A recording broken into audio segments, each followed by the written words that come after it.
Hi everyone, welcome back to another video. My name is Charlotte and today we're gonna do a book haul. I just have to have like a full disclaimer. If I look a little bit distracted, like if you see me talk but look this way and go that way, it's the puppy, okay? I need to keep an eye on him and he keeps on misbehaving because he's a puppy.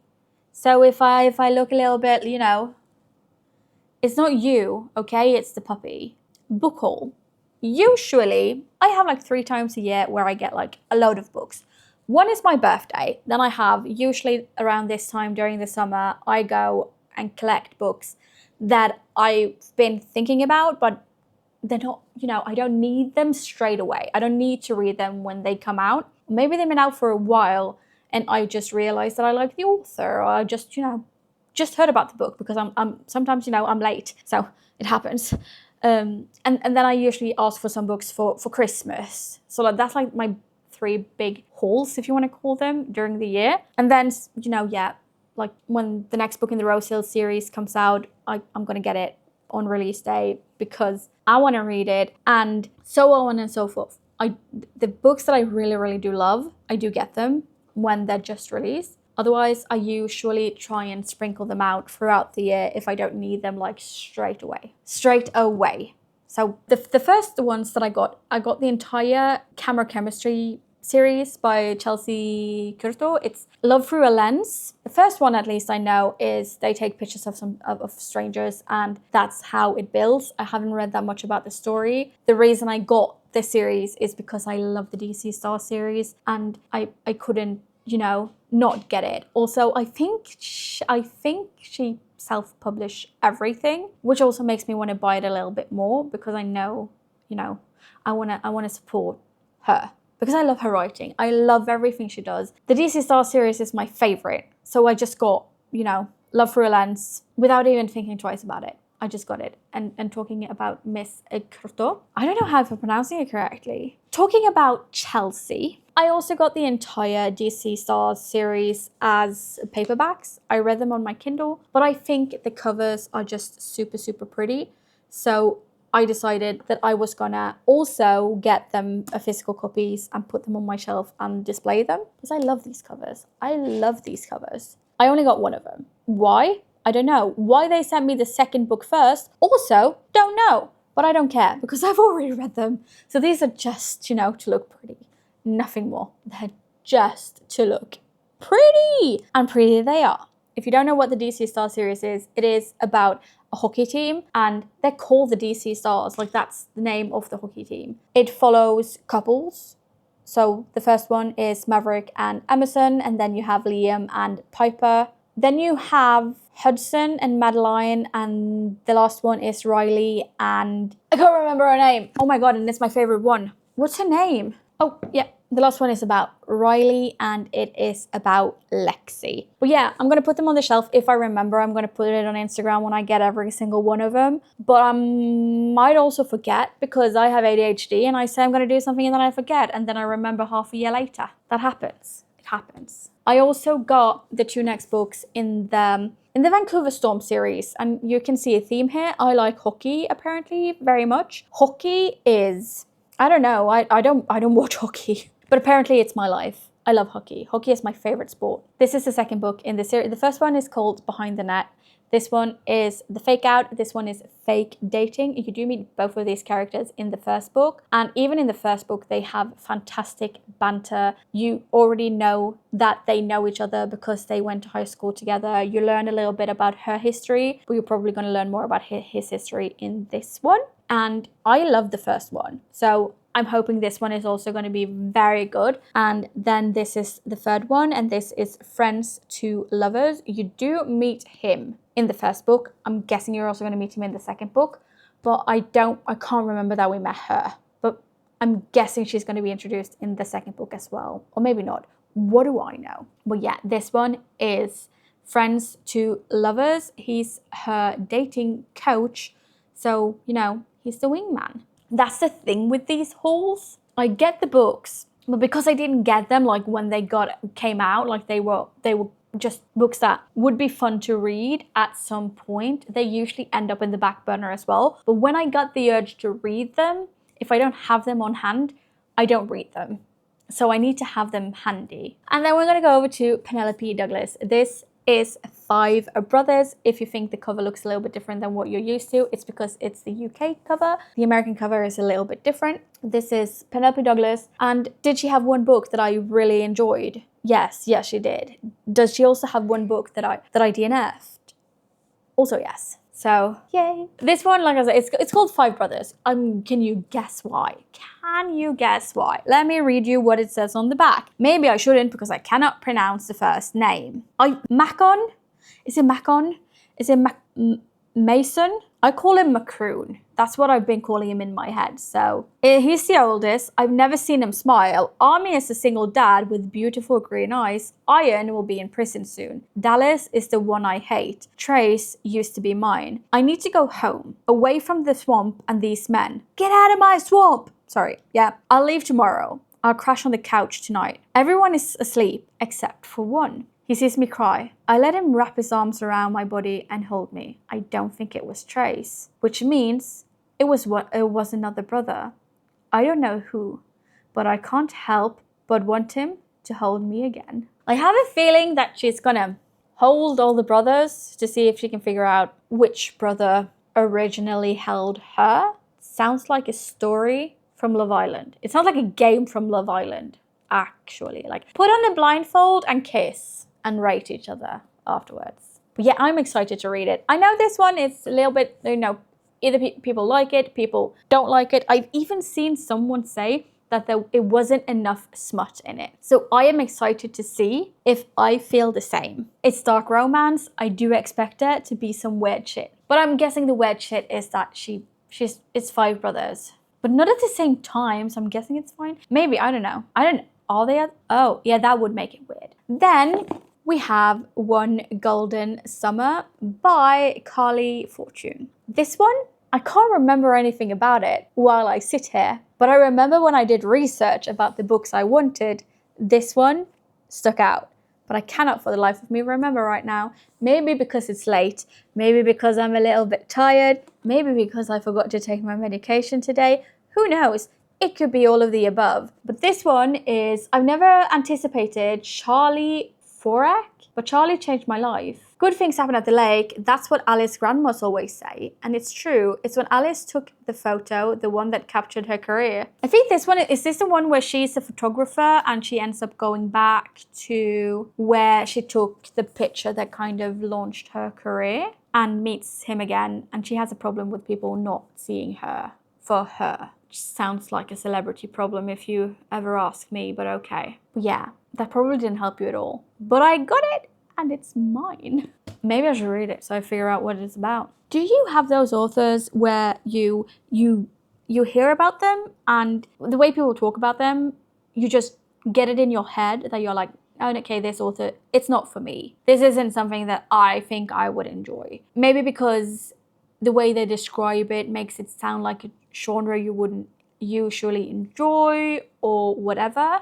I had that with Lucy Score. In my head, she was YA, heavy on the Y. I was like, I'm an adult. I can't even say that I'm a young adult anymore. Like, I'm a full-fledged adult. So I didn't want to jump into another young adult series, which, do not get me wrong, there's a lot of young adult books out there.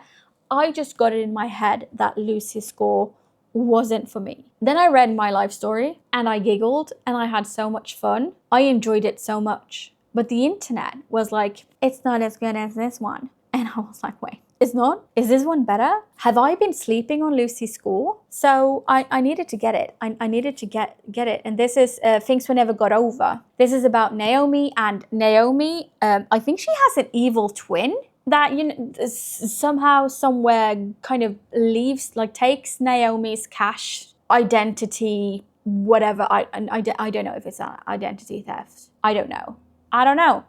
Do you know? I don't know. And leaves her kind of stranded with her 11-year-old niece. Then Knox is a grumpy man that doesn't like people, which, you know, except for the man part, same bestie. He sees her and he's like, no, I don't like you and I don't like people, but he kind of feels bad for her and he wants to help her figure the situation out. So it's Grumpy Sunshine. I feel like this story, if it's done correctly, can be very good because it feels like a story that could be heavy, but it could also be heavy in a funny, smart way. If I understood it correctly. I might also be wrong. You might also be like, she doesn't have a kid. What do I know? That's what I get from reading on the back, but sometimes it is misleading. But it says, the niece Naomi didn't know she had. Now she's stuck in a town with no car, no job, no plan, no home, with an 11-year-old going on 30 to take care of. That's where I got the 11-year-old from, okay? But yeah, so I also got myself a little Lucy score. Then we're on the other end. Of the scale because I have an author. I have 2 books by her. I haven't read a single one of them. One of them, I have decided that I'm actually not going to read. I got it when it was released. I was super excited. It was going to be my first book by this author. I was reading something else and I don't know, luckily for me, bad for me because I already got the book, the internet didn't enjoy it. The internet didn't enjoy the book at all, and my best friend got the book and she didn't enjoy it. So I decided to just put it on the back burner and not read it. Have a different book by them that I know people love and adore. It's going to get turned into a motion picture. I haven't read it. Instead, I just went out and I got Problematic Summer Romance. And I'm like, oh yeah, I love maybe sometimes, who knows, Ali Hazelwood. So I went out and got this. It's age gap. Okay, it's brother's best friend. They're stuck in a villa somewhere in Italy, Sicily. I'm kind of drawn in. I've also heard people say they were pleasantly surprised by this. They really, really enjoyed it. So I want to jump on the bandwagon. I want to also be pleasantly surprised and have fun and, you know, and enjoy life. So I got it. Why not? You know, and it's age gap. Who doesn't love a good age gap book? A lot of you apparently. Okay, sorry. Then I got the new Taylor Jenkins Reid book, which is Atmosphere, a love story. This one, it's space, you know? It's NASA. It's empowering women, I hope. Well, my bestie, Tanisha, read it. She liked it. So, and she actually annotated it as well. And she made me really feel like I was missing out. So I kind of want to read it and annotate it. Also, I did love the 7 Wives of Evelyn Hugo. I like the writing. I like the pacing in the book. So I know I like the author. If the style is still the same, very happy about my pick here as well, because it was between this one and Malibu Rising. Don't ask me why I picked this one. I don't know. Maybe because I don't know. I just decided when I was going out that this is the one that I was going to get. So Atmosphere is Taylor Jenkins Reid at her best, transporting readers to iconic times and places, creating complex protagonists, and telling a passionate and soaring story about the transformative power of love, this time among the stars. I am very excited to read it. It's been a while since I've read this type of love story, which kind of maybe seems a little bit weird to say, but usually I read, you know, hooky romances, sports romances, that type of love story. So I'm very happy to have some different type of romance books in the mix. Does that make sense? Maybe it doesn't to you, but it does to me.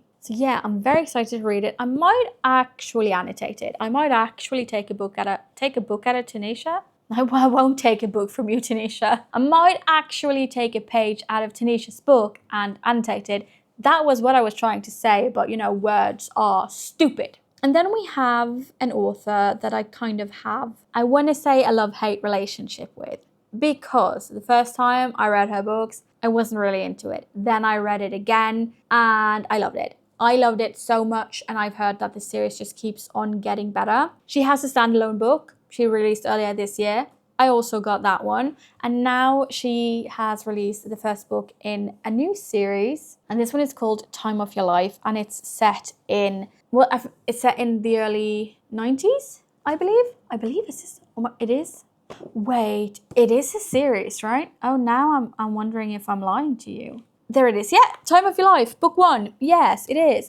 This is a love story, like most of her books are. But this one is about Joa, and he is the brash, enigmatic frontman for the biggest band in the world, and Yosul is the iconic face of a generation. She's who people write their songs about, the kind of girl who can ruin a man. He doesn't fall, she doesn't chase. But from the moment they meet, it's headfirst, reckless, and inevitable. Too much, too fast, too consuming. Loving Yosul makes Joa feel alive, but it also makes him feel trapped. Her star burns just as bright as his, and he doesn't know how to be with someone he can't control. The more he wants her, the more he resents her for it. But fame is corrosive, and so is love. Neither Yosul nor Joa were built to survive both, because some loves don't end. They can't, so they just destroy you. I am so hyped. I am so hyped to read this. This came out, I want to say like a few weeks ago. Well, maybe more like a month. Yeah, month ago. And I'm so freaking excited to read this book. I love it. I studied music. I love music. Music has been my passion since, well, I was a child. So reading a story about, you know, music and everything that comes around, you know, rock star life, if you want to call it that, makes me excited. Maybe I have the book completely wrong and you read it and you're like, oh, bestie, you're going to get so disappointed. That's fine. That's fine. Like, I want to read it and I want to enjoy it. And even if it's not what I expected it to be, I might still enjoy it. I'm just excited that I have more books to read because, you know, I don't have enough. But yeah, that was my little book haul for this time. I shouldn't be allowed to do this, but, you know, I did anyways. Did I reorganize my bookshelves so maybe Tom doesn't realize how many books I actually got today? Yes, I did. Did I pay full price for them? No, I didn't. Did I stay within budget? Yes, I did. I even had money left over. So, you know, could technically get more books. But I'm going to put it towards the next haul, I think. This is it. Have you read any of these? Is there one you would recommend? I mean, except for Power Play, I read that one, but I got it, so I wanted to show it to you. Is there any one of these you have read that you would recommend to read? Is there a different book from this author you think that I should put on my, like, to watch list that you think that I would enjoy? Like, you're like, oh, yeah, I've read this, but I loved this from that author, or I loved that series. Give it to me so I can put it on my list and I can, you know, research it the next time I'm going to go out and invest. Because that's what I'm calling it. I'm calling it investing in my own personal library. Yeah, that was it for me today in this video. Thank you so much for spending some of your precious time with me.